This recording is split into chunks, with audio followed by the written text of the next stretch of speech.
Okay, guys, how are you today? Today we'll be looking at a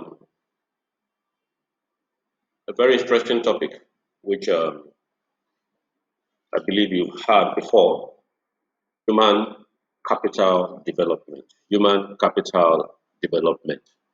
Now, if I will take you back to your factors of production you were taught when you were in grade 7 and 8, went down to grade 10, we listed some factors of production and how important they are to the production of goods and services.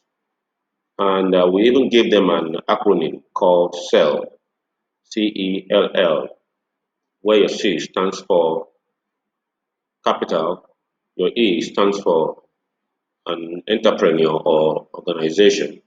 The first L stands for land, while the second L stands for labor.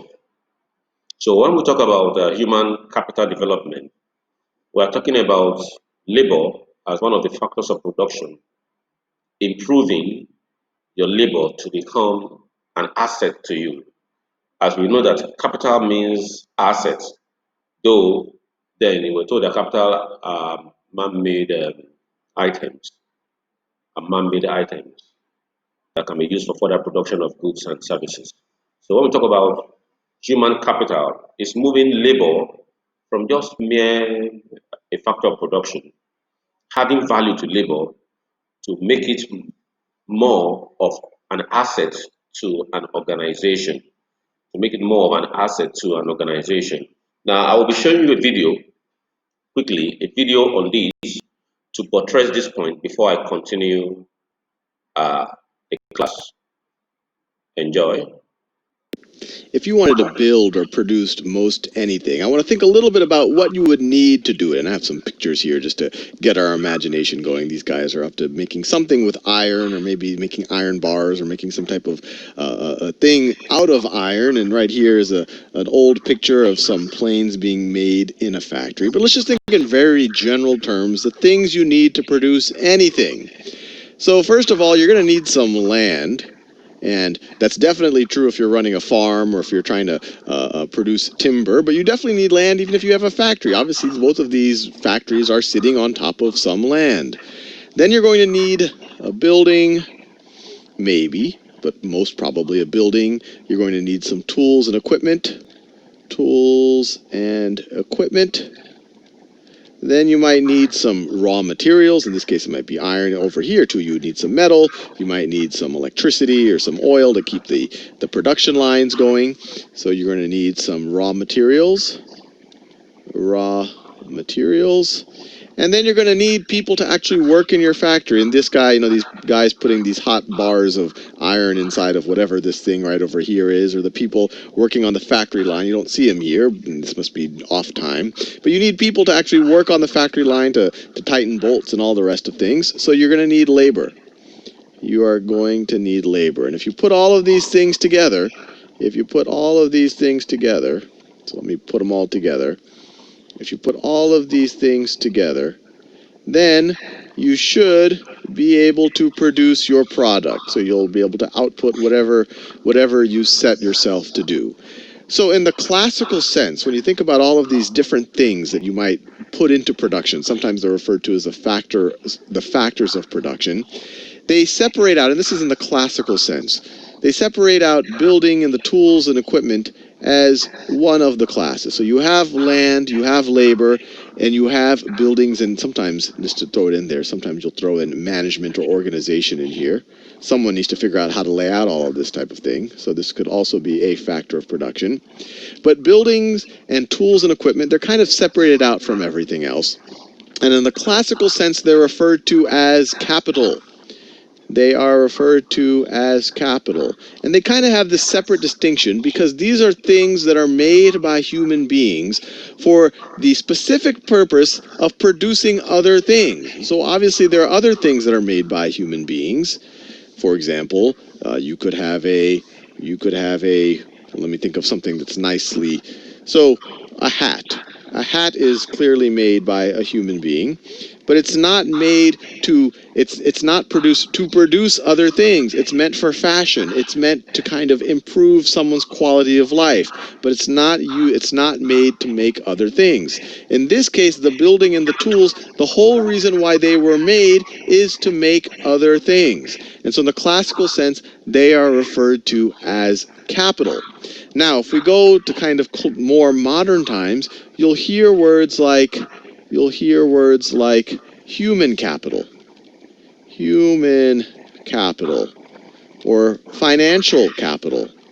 And you'll see a lot of different types of capitals that people try to talk about. Human capital or financial capital. So what are they talking about? Because as in the classical sense, capital were things that people made so that those things can help us make other things. So the analogy is human capital isn't just straight up labor. It plays a role in it, but when in modern times, when people talk about human capital, they're trying to make the same analogy. They're kind of investments made in humans so that those humans are better at producing other things. So human capital, when people refer to it, they're things like education, skills, talents, that someone might have talents, experience that someone might have inside of them or that were invested in them, if you think about the situation of education, that make them more productive. So they're things that are thrown into a human being that make them able to produce more output. So this is what... So I believe you got that. So that is what human capital is all about. Remember, it's more of labor, but now we've invested in labor to now make it more productive, And that will take us to the notes now. So when we talk about human capital, we're talking about adding value, training, developing. We are talking about assets. We're talking about knowledge. We're talking about resources. All these talents, opportunities. Okay, all these are what makes up human capital. Meaning all these are terms that move human from just being an ordinary labor down to human capital. Remember, under labor, we have three types of labor. We have skilled labor, semi-skilled labor, unskilled labor. Okay, but there are some inputs that are needed now to make labor an asset to an organization. So those items or those variables we'll be talking about in this note. So a lot of countries of the world are doing a lot to make sure that labor just move from being an ordinary input to an asset in an organization. So the trend has started since the 21st century. It started since the 21st century. A lot of people are doing a lot from technology to digital to innovation, just to make sure that human capital are equipped for the challenges ahead. Okay, remember these are that labor are told what to do. They have to be directed. That be told what to do. But human capital are they have their own initiative. They are asking what they would do for an organization to make it grow. So name it, even down to the Asian tigers. I told you in the last class when I was teaching Asian tigers. If you have not watched the video, please do that. They invested a lot. Countries like Singapore, countries like Hong Kong, invested a lot in their citizens, making them an asset to that country. And that is why, because the, the labor now are not just mere labor again, but they've invested in them through education, good health. Okay, government has spent a lot of money to make sure that they are equipped to be productive in what they do. And before you know it, they begin to produce things that the rest of the world are in need for. And that is why they have been able to develop from being just a third world country to the first world country. So China is also doing a lot. China is doing a lot. So they are meeting upon meeting, investing massively in the labor market. Okay, investing massively. You can see it's a China evolution labor market and human capital development. So they are investing massively in the labor market. Okay, to move the labor market into human capital market. So that's the trend now, moving just mere labor into the human capital market. As we all know what capital is. Capital is what is made by man. Not only that, capital are items that can produce. You can use them to reproduce. So human beings, okay, investing in them can now be used to reproduce more goods and services. So the more you have them, human capital, the more you have them, the better for your country or your organization. So what is human capital development? That's the question. From the short video you've seen, I believe you should be able, in your own words, to define what human capital is. So I will advise you to take a pen now and write something down before I will show you my own definition of human capital development. You have about a minute to do that before I continue.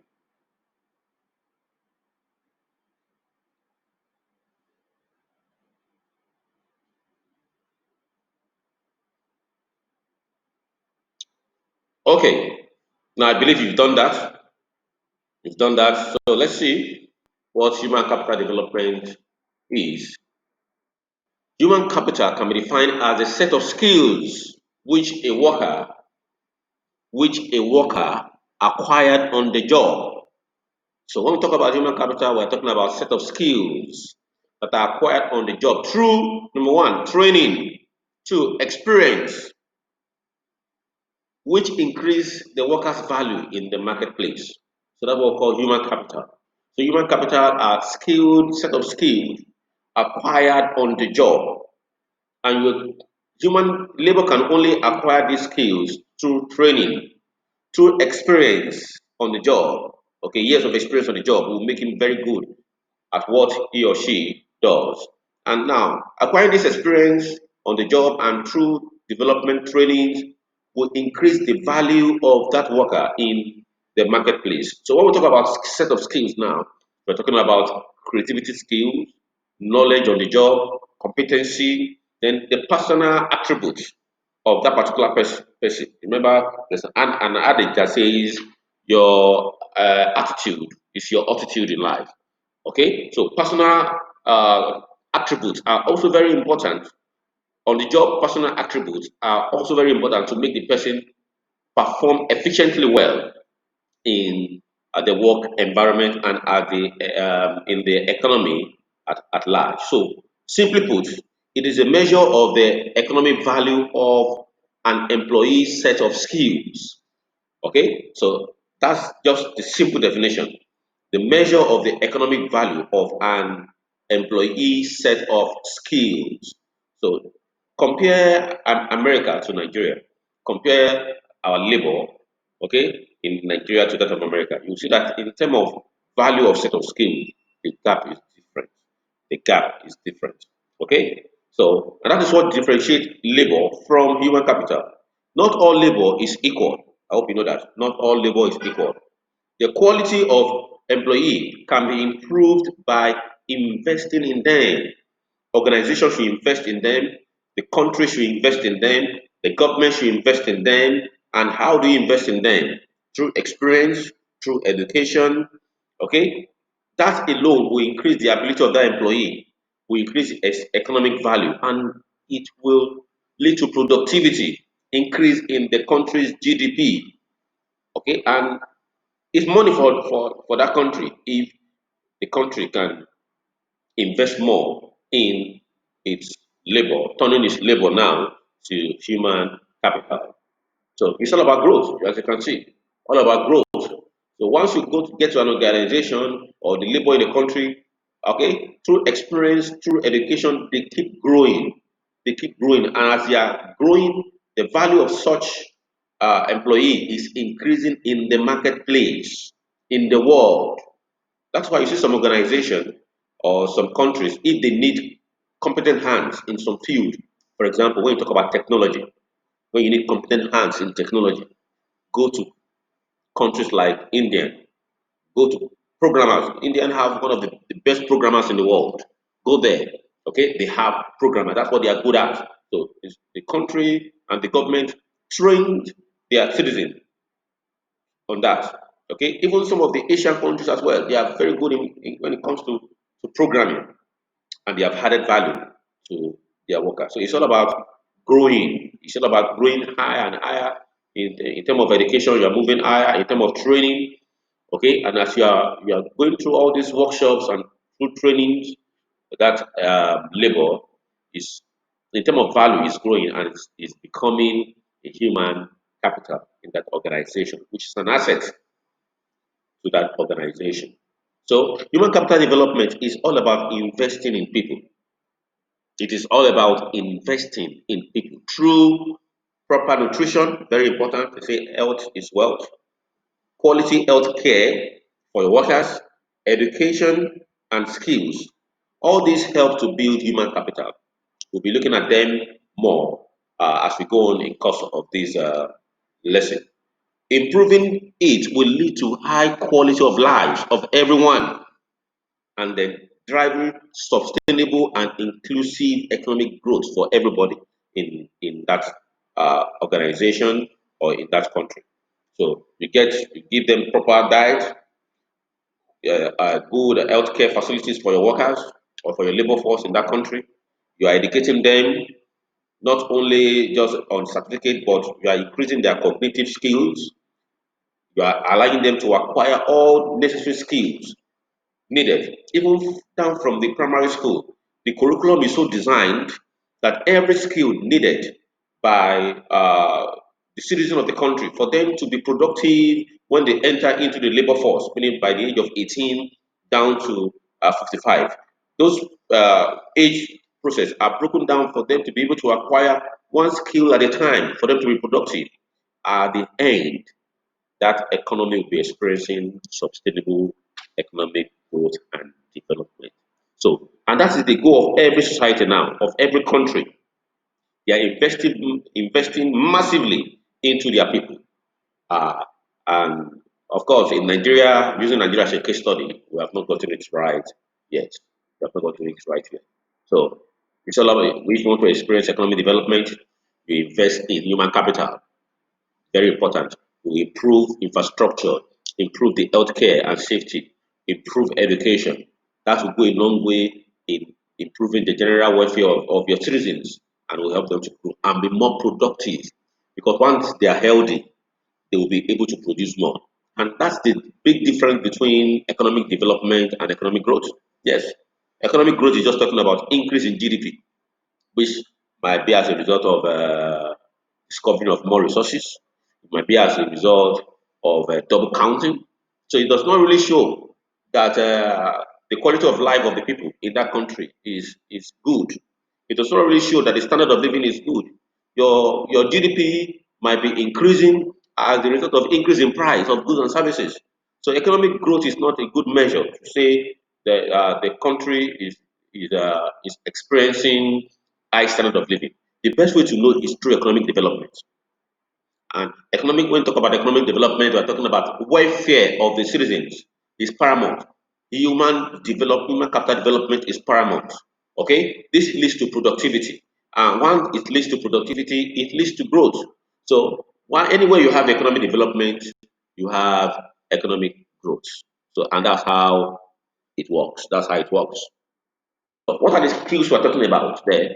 Well, we have two set of skills. We have the core skills and the secondary skills. The core skills and the secondary skills. Now, the core skills are skills that are absolutely necessary to have in order to perform your tasks. Without these skills, you can't perform your tasks. They are directly tied to the outcome of your production.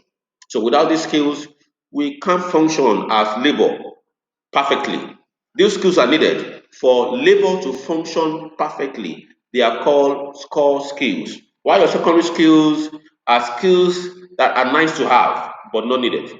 There we're talking about your personal attributes, neatness, punctuality. They are very important, very, very important as well. But unlike your core skills, without these core skills, competency in the job, there's no way you can do the job. So when we talk about developing human capital, we're talking about training.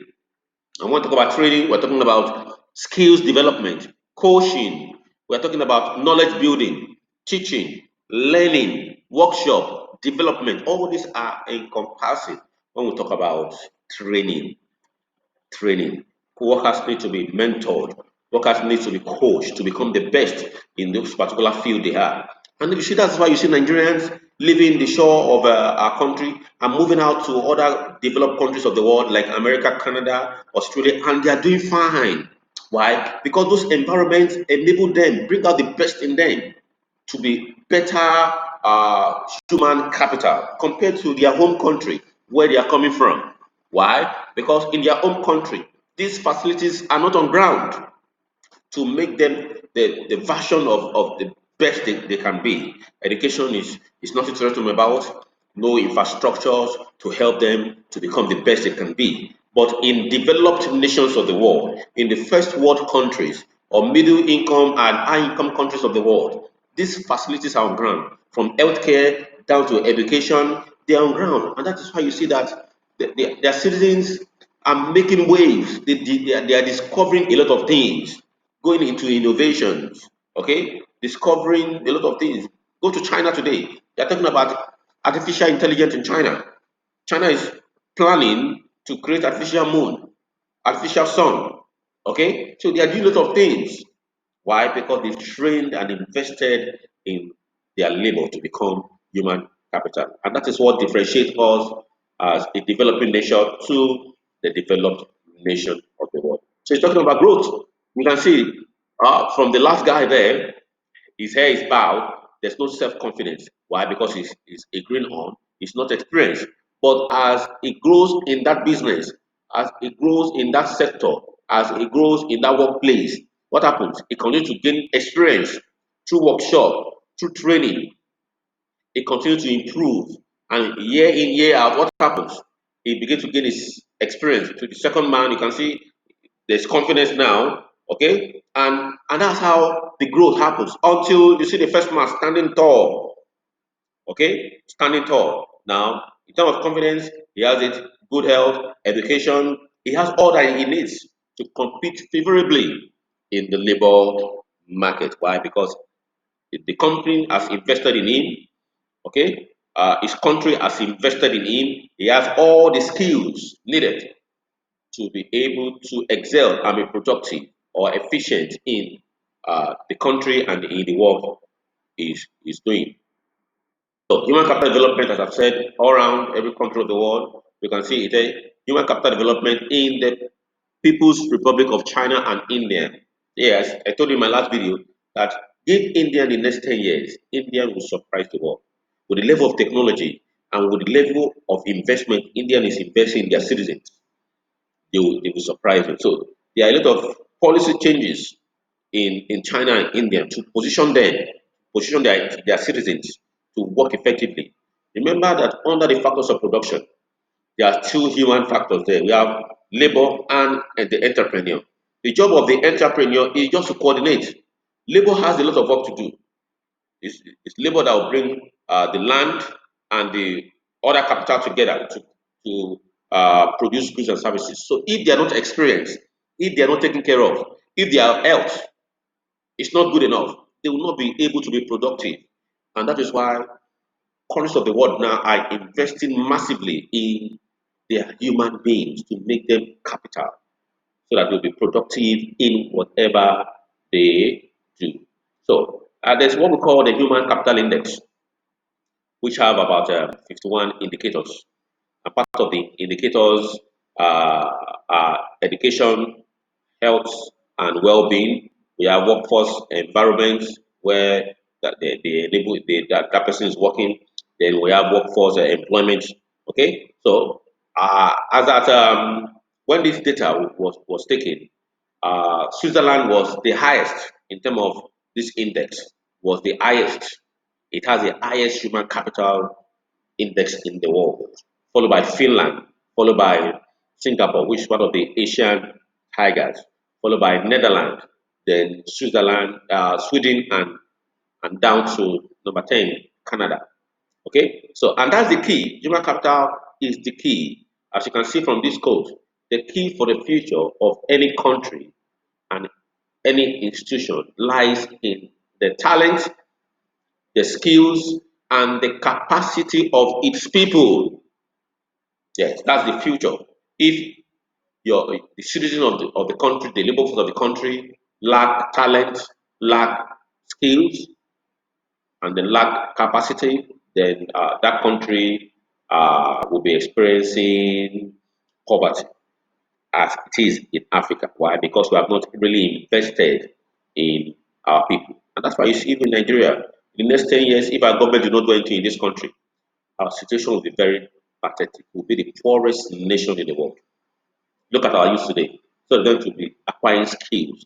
Some of them will be playing lotto, Niger bet. Some of them will wake up in the morning and roaming around the streets. Some of them are into dubious activities, 419, Yahoo Yahoo guys. Okay, the moral system is bad. It's a decayed. Why? Because nobody is ready to invest in them in the right way. They are investing in themselves in the wrong way. So it's high time we get it right. It's high time we do the needful in this country as using Nigeria as a case study by investing in our people, investing in their talent, investing in their skills, and increasing their capacity. In the long run, it will help our economy. It will help our economy. This is a map showing the continent of the world, and you can see different colors in in the map from light yellow down to purple. Okay, so you see purple there, we have 50, down to light blue, you have 60, then you have 70, then down to yellow, you have 80. Countries with this yellow color have a very high human capital index. Then down to this blue light, which is 70, also have a very high human capital uh, index. Okay, but the purple have low. So you can see more of this yellow in Canada, more of that in America. You see more of that in Australia there, and then you see more of the blue-like structure in the Asian world. But Africa is more of purple.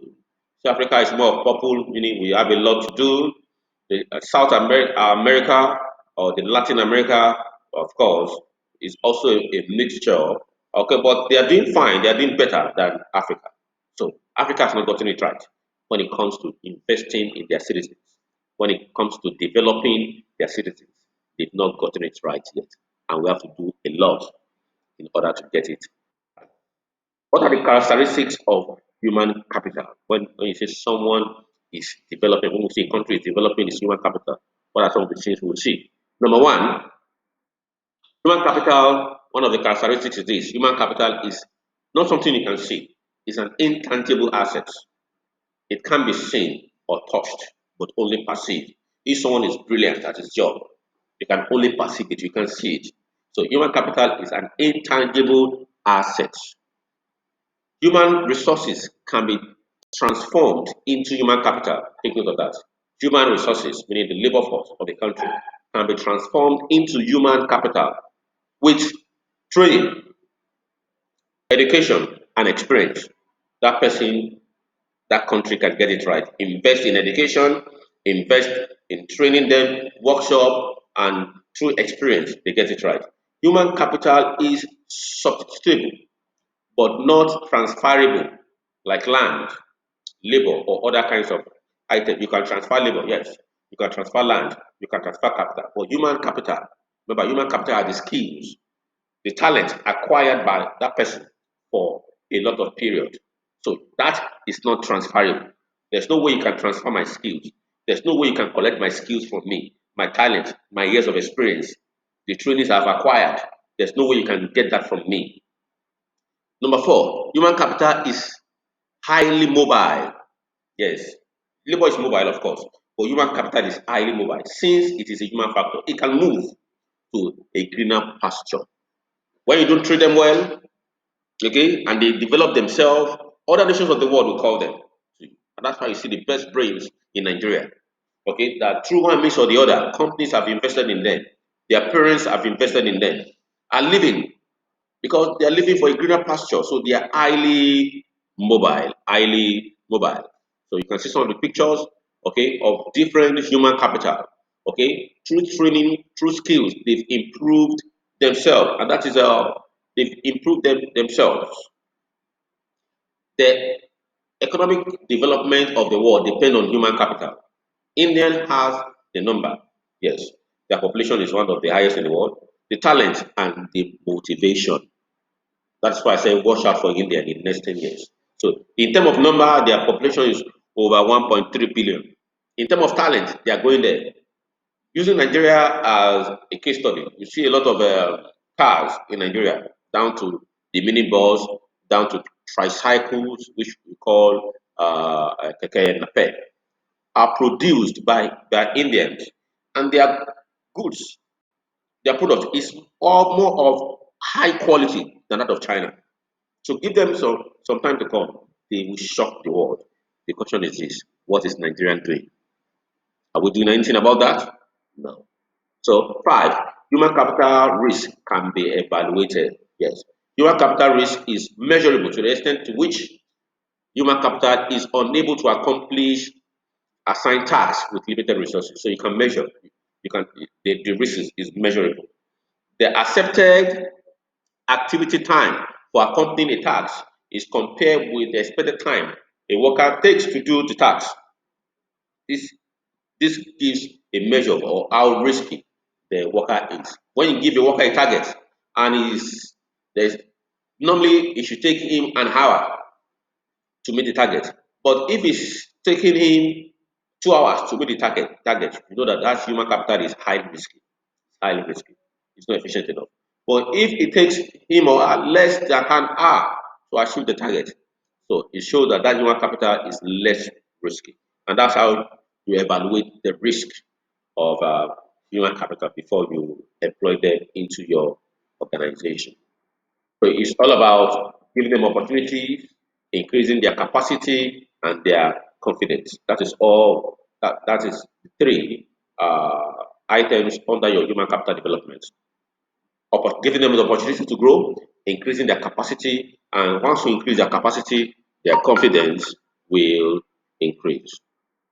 What is the difference between human capital and physical capital?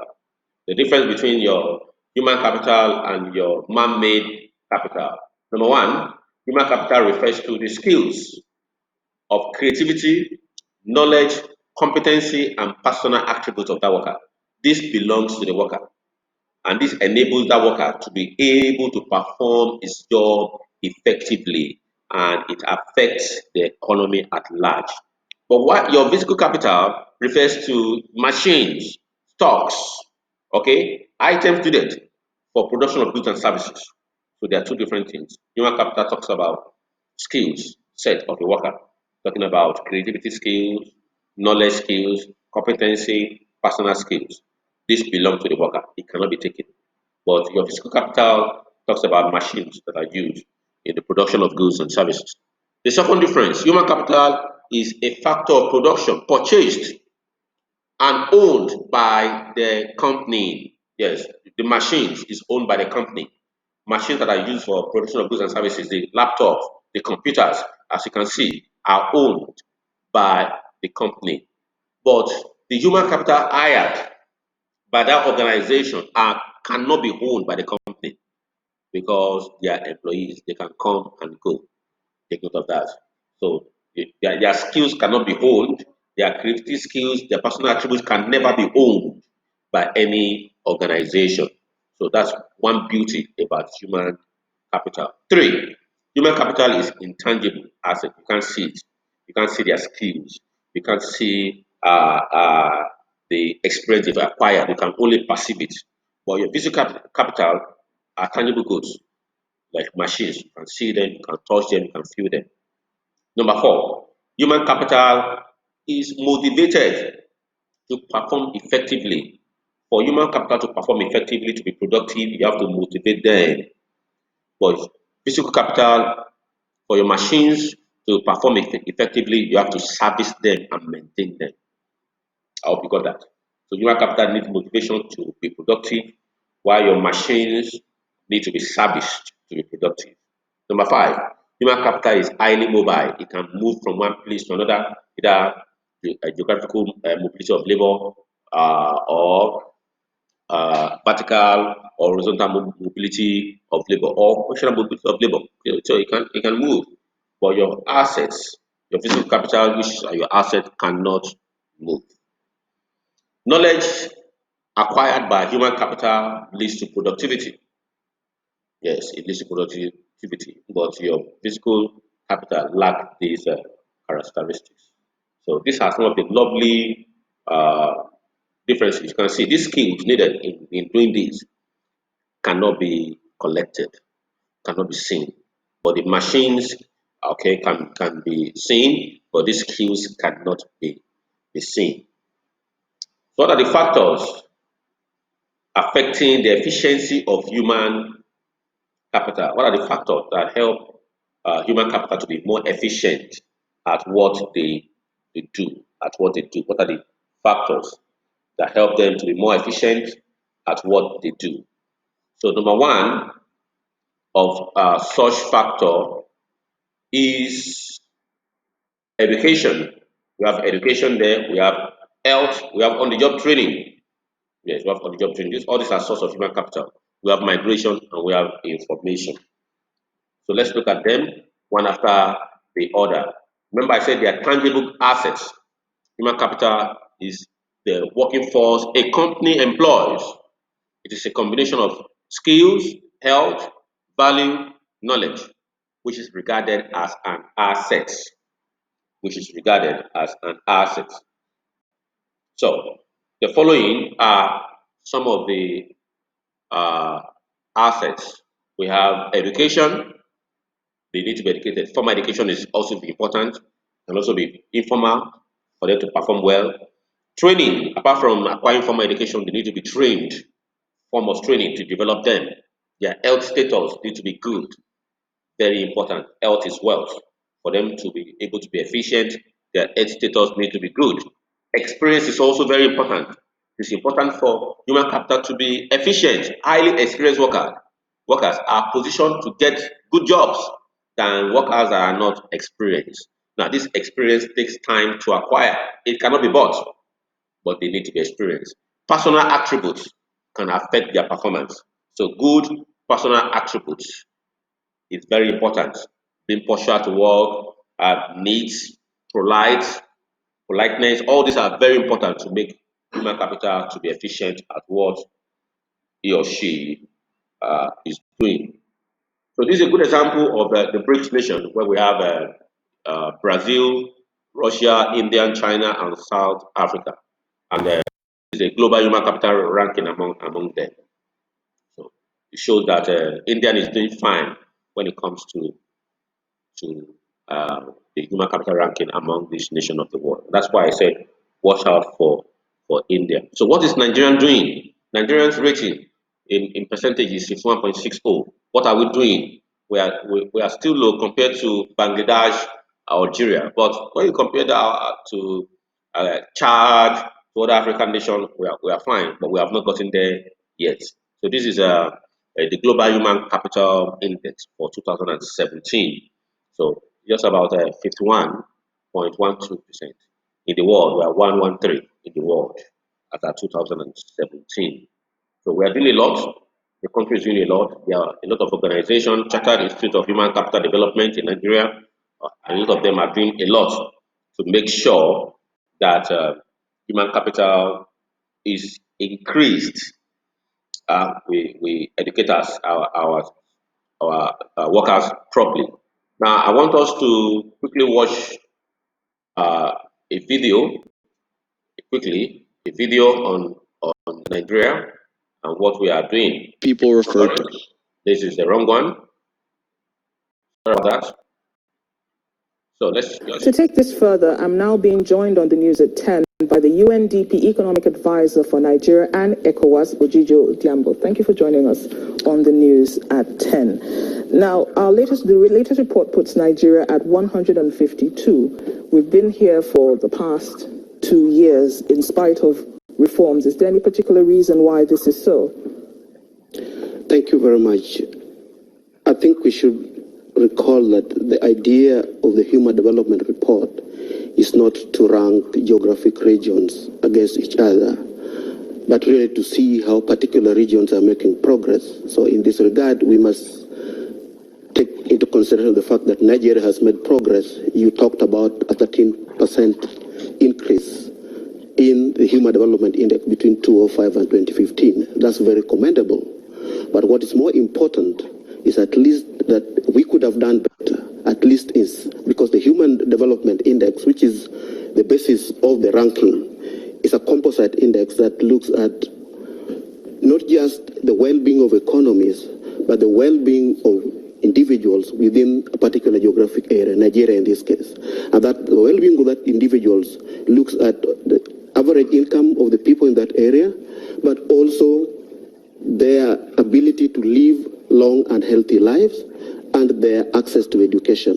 Now, what's dragging Nigeria behind is not income per se, but the ability to live long and healthy lives and the ability and access to education. These are the two critical indicators that are actually dragging the country behind. So we could have done better, yes, if we made the right investments in health, in education, in access to other basic services. Okay, the other thing that's very critical is the fact that it's not just sufficient to talk about Human Development Index at an aggregate level, but also see the inequalities that exist within the society with regards to those particular indicators in terms of access to health, in terms of access to education, and in terms of income. Okay, and Nigeria is doing pretty not so well in terms of inequalities. Okay, so you mentioned inequalities. I'd just like to look at our humanitarian efforts, especially in the northeast part of the country. Do you think that our priorities are right? Are we doing well? Are we on the right track in the northeast? The northeast, of course, we all realize that we do have a humanitarian crisis in the northeast. But the efforts that are being carried out by humanitarian agencies under the leadership of the government are very commendable. And for example, if you take, for example, school feeding programs, this is a very, very important intervention because in some of those areas, the school feeding is the only source of adequate nutrition for children. It's also a way of attracting children to school so that they can also access education. So everything that's being done in terms of rehabilitation, in terms of stabilization is commendable. But of course, challenges remain. What we always say that these challenges are not insurmountable. With effort, we can do much more and stabilize that area. That's a very critical area so that people can go back to live their lives in a normal way that they used to do. They need security, they need protection, but they also need livelihoods. That the system of livelihoods can be restored. That's basically a agrarian community. Yes. And we need to stabilize so that people can go back to live their lives the way they're supposed to do and participate in the development process. Because what is really critical is that people should be engaged in the processes that affect their lives. Okay, thank you so much. We'll have to leave it there. Thank you again for joining us on the news at 10. Okay, so now that's for Nigeria as a country. Now looking at that of Ghana, Ghana is also doing fine. At least in ranking, they are more than that of Nigeria, 72, and it scores 61. So Ghana is doing better than Nigeria. Of course, when it comes to capacity, they are there. Okay, development, they are there, but know-how, they are still lacking. Okay, so these are some of the indicators used. These are some of the indicators used, key indicators to measure the human development index in the world. So the importance of human capital, number one, it helps to increase production of goods and services. So with the aid of working population providing goods and services needed, there will be increase in production of goods and services. It also helps to improve the efficiency of work because once your human capital are highly skilled and experienced, it's guaranteed that the country and the industries will be efficient in what they do. And if they're efficient and they are productive, then profit will begin to roll in profit. So it ensures profitability. So with a good combination of human capital in the area of quality education, experience, and training, this enables the organization to turn out quality products which will be offered for sale and at the long run will make more money. So I want you to try this assignment. Try this assignment. You have about 4 of them. Try it and then report back to me. Thank you very much, and have a pleasant day. Bye for now.